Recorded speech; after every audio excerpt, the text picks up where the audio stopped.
नमो वरहंतारं नमो सिद्धारं नमो वार्याणं नमो वज्रायाणं नमो लोये सवसाहूरं शुद्धात्मान्मनेकान्तं साधुमुत्तम मंगलम वंदे संदृष्ट सिद्ध्यर्थम संदृष्टार्थ प्रकाशकम मंगलम भगवान वीरो मंगलम गौतम गणी मंगलम कुंद कुंदाद्यो जैन धर्मोस्तु मंगलम सर्वमंगल मांगल्यम सर्वकल्याणकारकम प्रधानम सर्वधर्माणां जैनम चेतु शासनम प्रगटे निजनुभव करे चेतन सत्तारू सब ज्ञाता लक्ष्य नमो समय सार शिव भू परमात्म निज वस्तु जो गुण अनंतमय शुद्ध ताय प्रकाशन के निमित्त वनु देव प्रबोध। ओम नमः।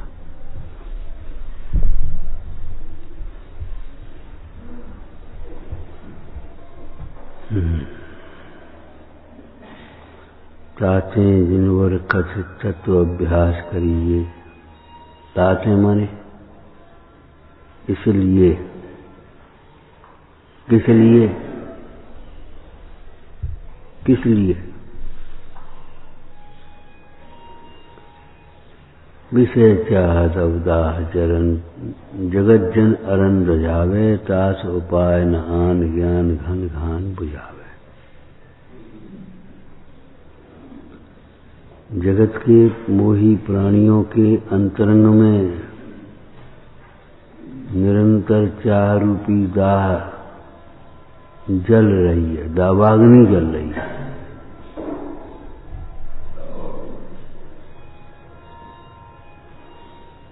जैसे ईंधन का निमित्त पाकर वह अग्नि सुलगने लगती है, ऐसे ये विषयों का निमित्त पाकर के भीतर भीतर सुलगने लगती है।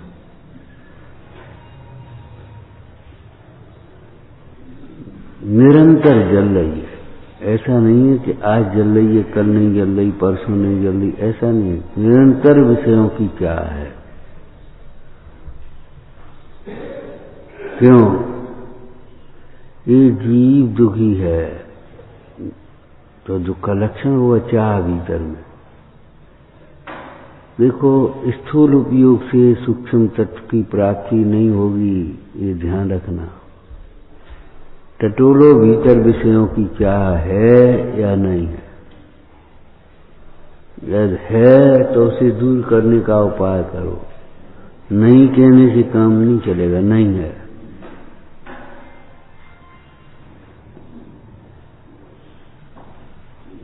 कहना सरल है, हमें कुछ नहीं चाहिए।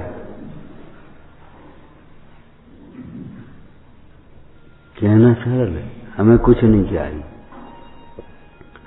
अंतर में धन के द्वारा जो धनिक जीव प्राप्त करना चाहते हैं, वही निर्धन बिना धन के प्राप्त करना चाहते। हमें कुछ नहीं चाहिए, कम से कम प्रेम से बोलो, हमारी सुनो, हमें स्नेह दो, बड़ा हो तो हमारा आदर करो। ये भीतर बैठी कहीं हमें कुछ नहीं चाहिए, ये चाह है।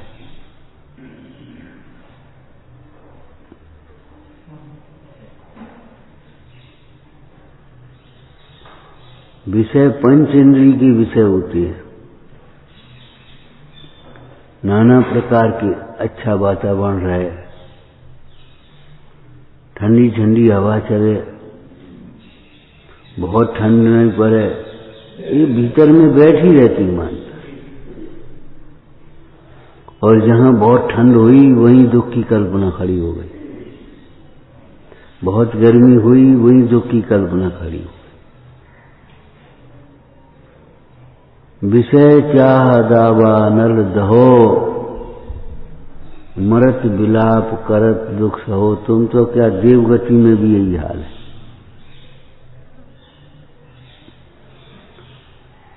ज्ञान के बिना ये चाह नहीं मिटती। इस प्रसंग में पहले कहा था, भैया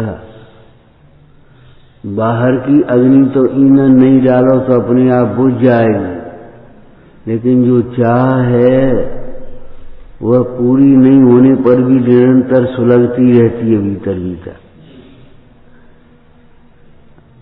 आप समझते हो इसका ईंधन विषय है, और आचार्य कहते हैं इसका ईंधन अज्ञान है। ये विषयों रूपी चाह अज्ञान से उत्पन्न होती है, अज्ञानमय है और अज्ञान को ही पुष्ट करती है, भ्रांति पैदा करेगी। देखो आनंद आ गया, देखो सुख मिला कि नहीं मिला।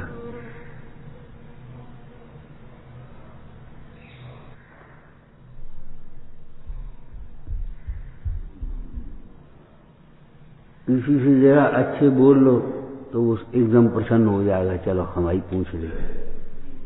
किसी की सुन लो तो उसको लगने लगेगा हम यह अनुकूल वातावरण हो जाए तो लगने लगेगा आज ठीक है मौसम। किसने सिखाया, कौन करा रहा है? अनादिकाल से ही ये पर्याय दृष्टि की बैठी है भीतर में।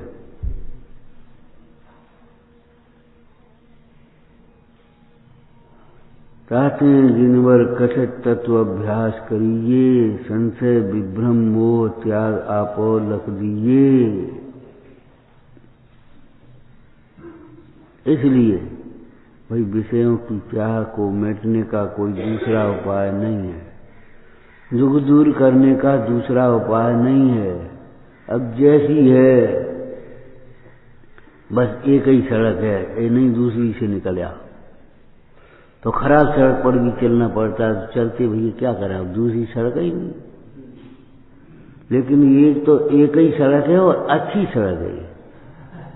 हाँ, एक ही रास्ता है और वो आनंदमय रास्ता है।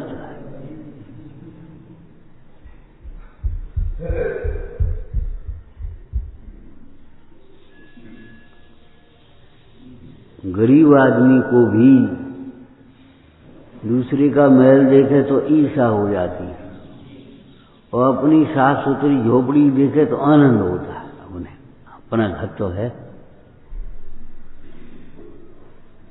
एक प्लॉट ले लिया, बाउंड्री बना ली, एक छप्पर डाल लिया, चलो अपना घर हो गया। सोचो कैसा आनंद होता होगा। यहाँ आत्मा उत्तम भी है और अपना भी है। ऐसा नहीं आत्मा है बस, आत्मा अपना भी है और उत्तम भी है। कितना आनंद होता होगा। कोई सुंदर बच्चा देख करके तुमको कैसा लगने लगता है? बच्चा बहुत सुंदर है, और वो अपना भी हो फिर कैसा लगता है? वो आत्मा अपना भी है और सुंदर भी है।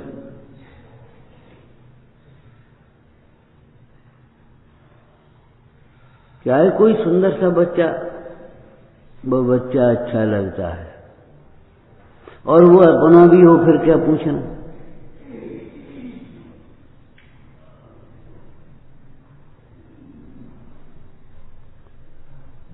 आत्मा अपना भी है, सुंदर भी है, सुखमय भी है, अनंत गुणों का समूह है, ज्ञानमय है। सब जैसा तुम चाहते हो वैसा ही आत्मा है।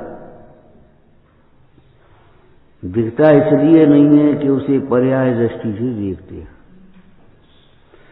संयोग दृष्टि से देख रहे हैं।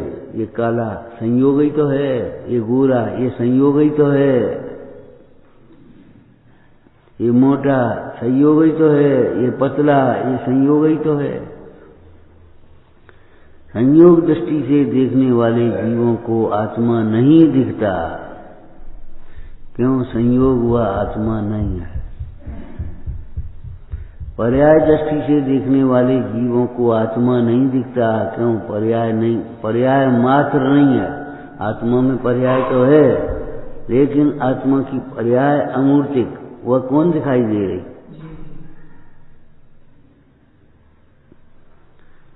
संयोग दृष्टि से देखने वाले को आत्मा नहीं दिखता, क्यों? संयोग है ही नहीं। संयोगों में आत्मा नहीं है।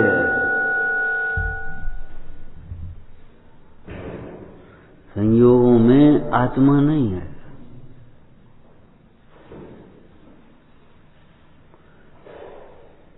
कोई नमक का आस्वादन करे मिठास नहीं आएगा, मिर्ची का आस्वादन करे तो मिठास नहीं आएगा, आंवले का आस्वादन करे तो मिठास नहीं आएगा, हैं? कोयले का आस्वादन करे तो मिठास नहीं आएगा, सोने का आस्वादन करे तो मिठास नहीं आएगा। अब वो झुंझला है, इतनी चीजें खा चुके, कहाँ आ रहा स्वाद? तो इन सब में मिठास नहीं है।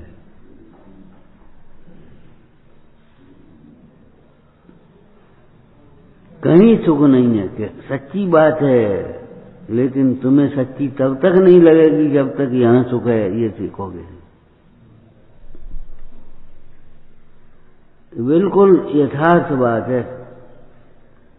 संसार में दुख है ये बात उसकी समझ में आती है जिसे आत्मा में सुख है ये समझ में आता है। जिसे आत्मा में सुख, आत्मिक सुख का वेदन नहीं होता, आत्मिक सुख की प्रतीति नहीं होती, वो कहे भले संसार में दुख है, लेकिन वह दुख को कुछ नहीं समझता। प्रतिकूलताओं में दुख है ये समझता है। प्रतिकूलताओं में दुख समझता है, कहता है संसार में सुख है। कहूं क्या दुख है? कहूं घर कलिहारी नारी के बेरी संभाई, किसी के दुख बाहर दिखे किसी। और मनहारी नारी हो तो, पुत्र के समान भाई हो तो, आज्ञाकारी, तब नहीं लगेगा दुख। कि दुख है ये।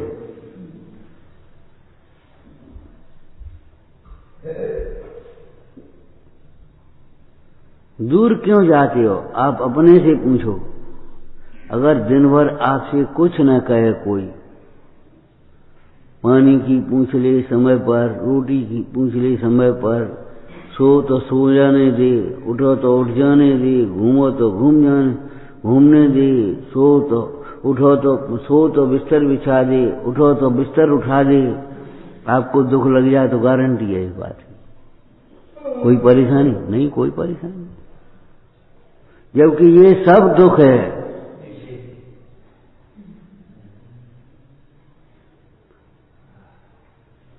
नहाया तो पानी रख दिया, उठे तो बस उस तौलिया पकड़ा दी, उन्हें कपड़े रखे, धुले धुलाए। अब बोलो कौन मानेगा दुख है? कोई दुख मानने को तैयार नहीं। क्या दुख, क्या तकलीफ, काय को जा रहे, क्या तकलीफ? बोलो। ये प्रश्न तीर्थंकरों से पूछना कि क्यों गए थे। प्रतिकूलताओं से घबरा करके इस जंगल में नहीं गए थे।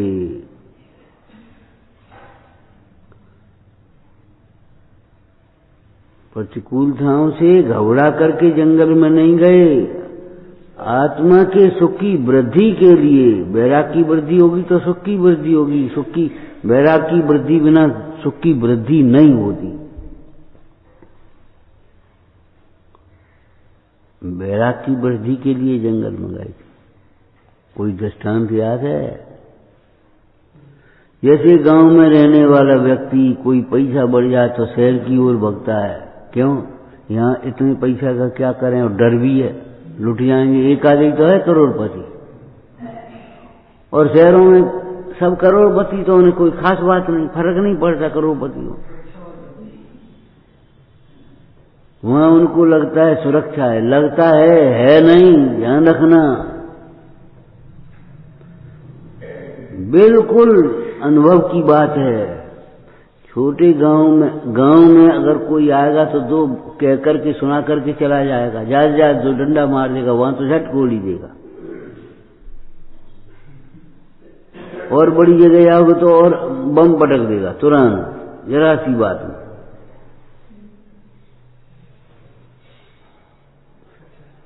गरीब का लड़का अगर रूठ जाए तो रोटी नहीं खाएगा, ज्यादा से ज्यादा जितना करेगा, हमें रोटी नहीं खानी, हमें कुछ नहीं खाना, और वो तो जहर खा लेगा। उस पर जहर खाने के लिए पैसा है ना, वो जहर खा लेगा।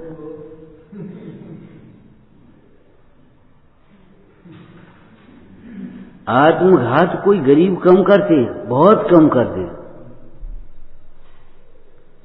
इससे सिद्ध होता है आत्मघात का कारण प्रतिकूलताएं नहीं है, रोग नहीं है, आत्मघात का कारण असंभव कल्पना है, विपरीत कल्पना।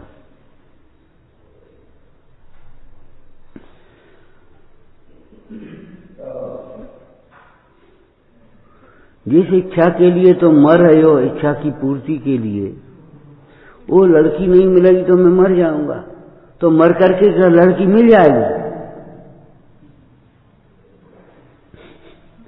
सोच पहले, मरने से पहले सोच ले।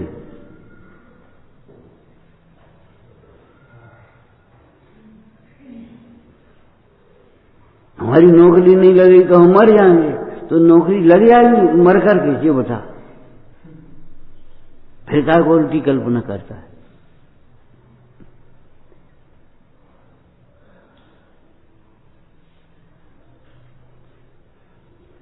हमारी इज्जत नहीं है, कोई पूछता नहीं है हमें, हमारी सुनता नहीं है, मर जाए तो मरने से कब पूछने लगेगा कोई? इज्जत हो जाएगी मरने से। उस गनी बुक है, कौन सी बुक है वो, कौन सी? विश्व के बड़ी लोगों के नाम लिख दे, बड़ी घटनाएं लिख दे, हैं गिनी, तो उसमें नाम लिख जाएगा तुम्हारा कि तुम मर जाओगे। तो फालतू बातें करते हो, इतना औंधा सोचते हैं, पूरा का पूरा औंधा।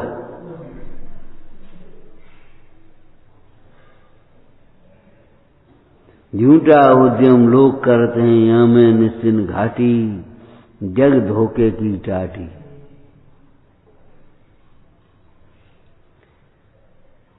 अब कभी लेकर के बैठो और लिखो कि मरने से कौन सी समस्या का समाधान हो जाएगा।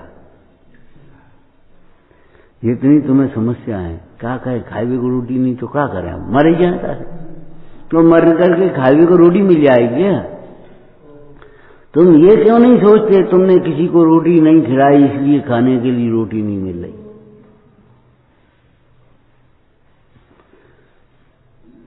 है? तुम ये क्यों नहीं सोचते रोटी तो नहीं मिल रही, जिनवानी तो मिल रही है।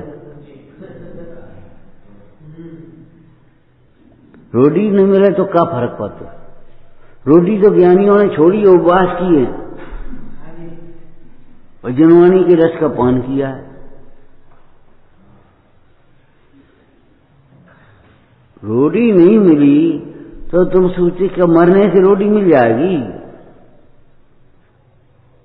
चार गति में कहीं जाओगे तो मर करके हाल की हाल रोटी तो नहीं मिलेगी।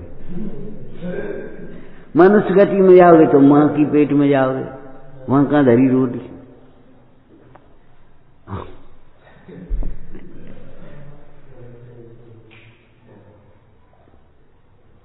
त्रियंच गति में जाओगे तो पेट में चले जाओगे, अन्ना में चले जाओगे, ओज में चले जाओगे तो वहां रोटी नहीं मिल रही। नरक गति में चले जाओगे तो रोटी नहीं मिल रही, और देवगति में चले जाओगे तो रोटी नहीं मिल रही। और देवगति में कब ऐसे ही चले जाओगे। आत्मघात के परिणाम वाला जीव देवगति में जा सकता है कभी? और देवगति में जाने वाले जीव को क्या आत्मघात के परिणाम हो सकते?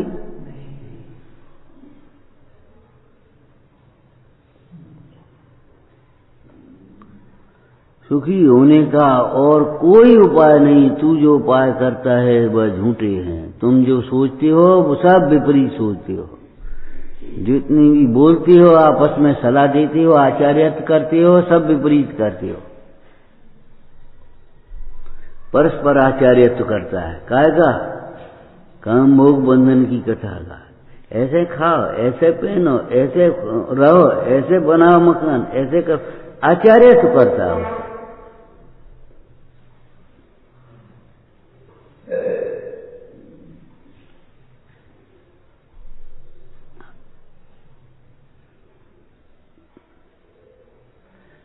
विचार करो, और कोई उपाय है नहीं। कल्पना करो और निर्णय करो। अकेली कल्पना की पूर्ति में मत लगेगा, निर्णय करो है उपाय के नहीं है। यदि कोई ज्ञानाभ्यास के बिना सुखी होने का उपाय होता तो ज्ञानियों के अलावा और भी कोई सुखी होता।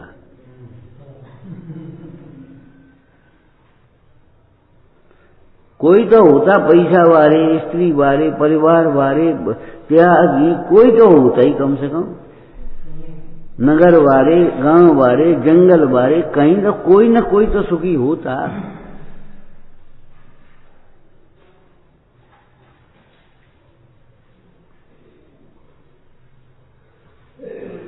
इसलिए ज्ञानाभ्यास के अतिरिक्त सुखी होने का कोई उपाय नहीं। व्याकुल होना तो दुख से बचने का कोई उपाय नहीं। होगा भारी पाप बंदगी, होगा भव्य अपाय नहीं, कोई उपाय नहीं।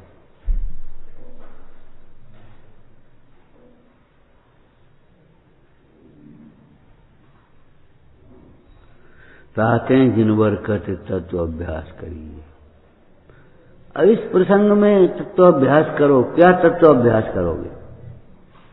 बोलो, अरे मेरा सुख मेरे में है, बर में नहीं है, ये सोचो। क्या अभ्यास करोगे? अभ्यास माने बारंबार विचारना, अभ्यास माने एकाग्र होकर देखना। ये कैसे कर रहा है?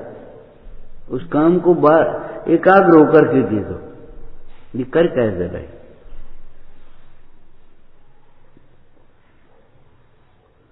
तो बार बार देखो इन भगवंतों को, बार बार इन गुरुओं की सुनो, बारंबार विचार करो क्या मेरा सुख मेरे में।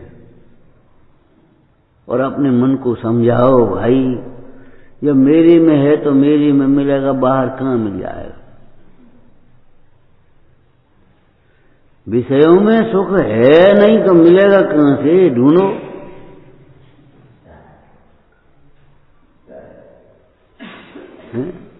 गोष्ठी में चर्चा की थी, कोई बालक भी अपनी मां को अलमारी में तो नहीं ढूंढता, डिब्बे में तो नहीं ढूंढता, मिश्री में तो नहीं ढूंढता, अरे और तो और आदमियों में तो नहीं ढूंढता।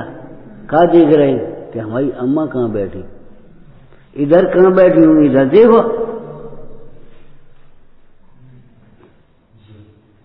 एक छोटा बालक भी मां को ढूंढे तो महिलाओं में ही ढूंढेगा कि आदमियों में ढूंढेगा?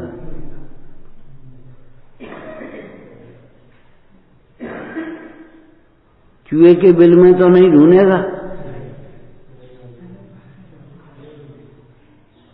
शक्कर के डिब्बे में तो नहीं ढूंढेगा। इनमें हो सकती है। तो सुख जीव में ढूंढो, विषयों में मत ढूंढो। जीवते मूढ़पनो कित पायो। ये मूढ़ता कहां से आई कि तुम वहां ढूंढ रहे हो?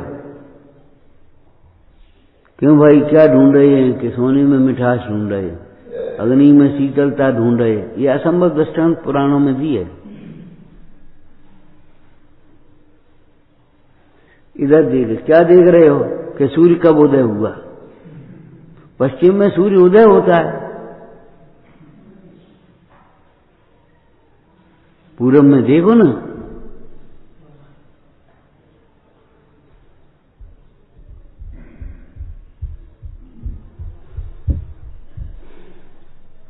ताते जिनवर कथित तत्व अभ्यास करिए। इसलिए जिनेंद्र भगवान के द्वारा कहे हुए तत्व का अभ्यास करो, चाहे किसी के द्वारा कहे हुए तत्व का अभ्यास मत करना। दुनिया में सब लोग तत्व कहते हैं, विज्ञान वाले भी तत्व कहते हैं,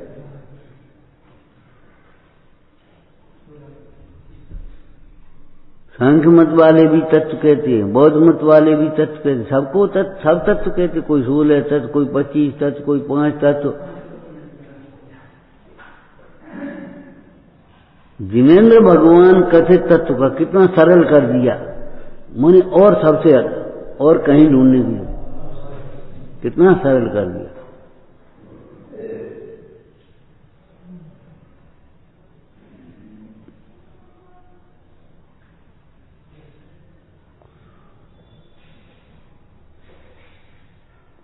जिनेन्द्र भगवान द्वारा कथित तत्व कहता है अनुभूत।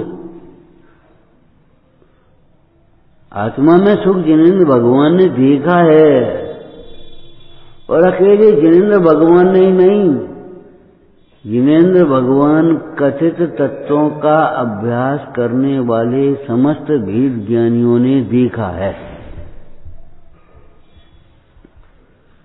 वेद ज्ञानियों के द्वारा किट कालमा से भिन्न सुवर्ण की बात आत्मा स्वयं उपलब्धमान है, देखा है उन्होंने, वैसे ही नहीं कह दिया अंदाज है। बहुत बुरी आदत है जिसको नहीं जानते, जिसकी सही प्रमाणिक जानकारी नहीं है, उसको अनुमान से कह देते हो, ये बहुत बुरी आदत है। और हमने तो कह दी, वैसे ही कह दी, हमने सोचा वहीं होंगे, हमने सोचा ये होगा। अरे विपरीत मत सोचो, विपरीत मत सोचो भैया, बहुत दुखी हो गए। तुमने सोचा कैसे?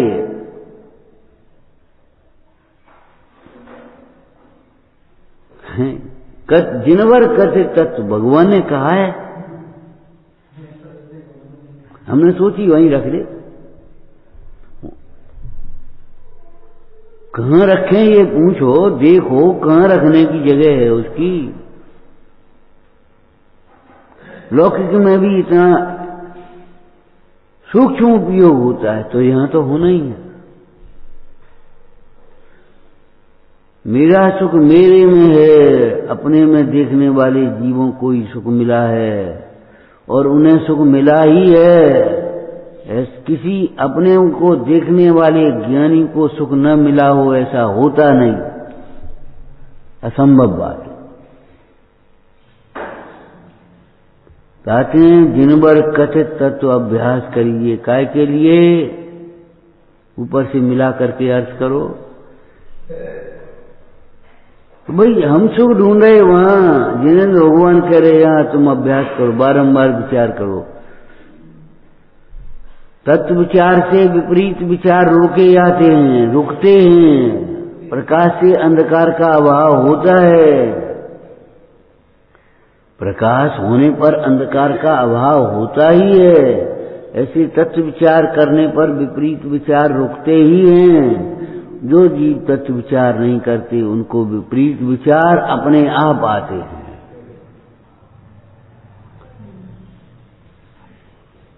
जो पुरुषार्थ नहीं करते उनको प्रमाद होता ही है।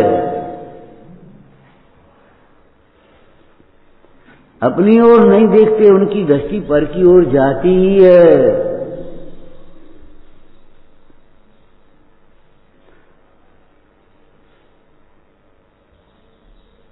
कहते हैं जिनवर कथित तत्व अभ्यास करिए।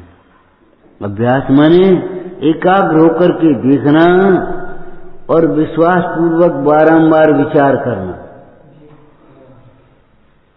विश्वास पूर्वक बारंबार विचार करो उसका, और एकाग्र होकर के देखो। कब तक? जब तक कि अपने को भाषित न हो जाए। मेरो धनी नहीं दूर दिशांतर, मोही में है मोह सूजत नीके। हे गुरु, आपने कहा, हमने देखा, मुझे अपना सुख दिखा। मेरो धनी नहीं दूर दिशांतर, मोही में है मोह सूजत नीके। भली प्रकार दिखाई दे रहा है।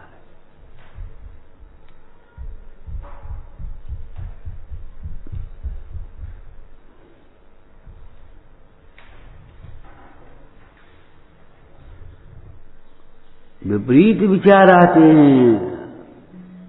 विपरीत विचार इसलिए आते, तत्व विचार नहीं करते।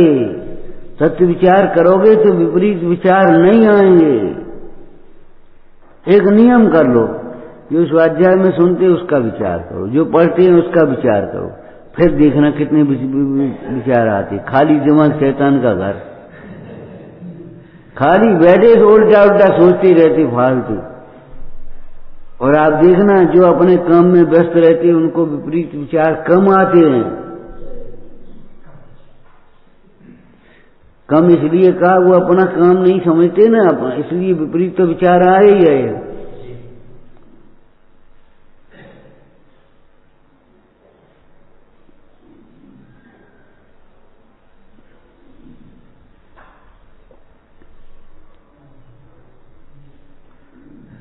विचार करो, उत्पाद पूर्वक व्यय होता है, व्यय पूर्वक उत्पाद होता है। इन विपरीत विचारों को छोड़ करके तत्व विचार करो, ऐसी शैली भी है।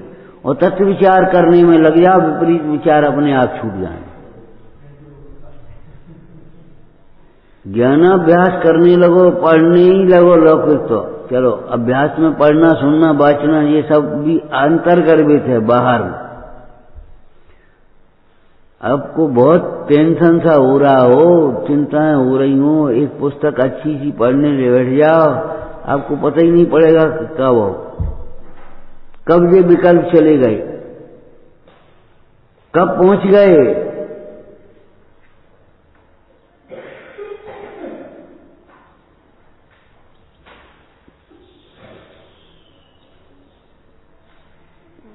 ध्यान रखना, मोक्ष का स्वरूप ही आनंदमय नहीं, मोक्ष मार्ग भी आनंदमय है। क्यों? वह आनंदमय आत्मा की अनुभूति रूप है। मोक्ष का मार्ग भी आत्मा के अनुभवन जनित आनंद वहां भी होगा, और मोक्ष में भी क्या होगा? आत्मा का अनुभवन, तो वहां भी आनंद होगा।